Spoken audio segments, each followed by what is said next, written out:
வாங்க டக்குன்னு ஒரு எக் ரைஸ் பண்ணலாம் லஞ்ச் பாக்ஸுக்கு. ஃபஸ்ட்டு ஆம்லேட்டுக்கு பெப்பர் சால்ட் ஆட் பண்ணிவிட்டு வெங்காயம் பச்சை மிளகாய் ஆட் பண்ணி ஒரு ஆம்லேட் போடுவோம். நான் கேப்சிகமில் ஊற்றுறேன் கட் பண்ணிவிட்டு. கேப்சிகமை கட் பண்ணி அதில் ஊற்றிருக்கேன். வேகட்டும்.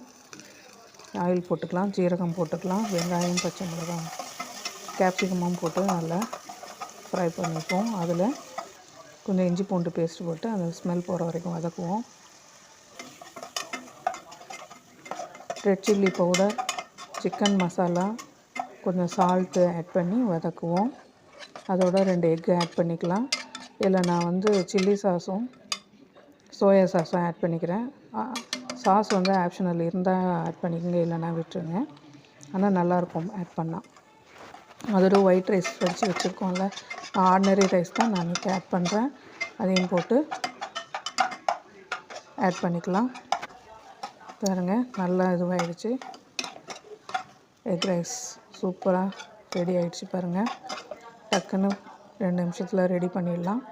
லஞ்ச் பாக்ஸில் எடுத்து வச்சுட்டு அதுக்குள்ளே இந்த ஆம்லேட்டும் ரெடி ஆகிடும். எடுத்து வச்சிடலாம்.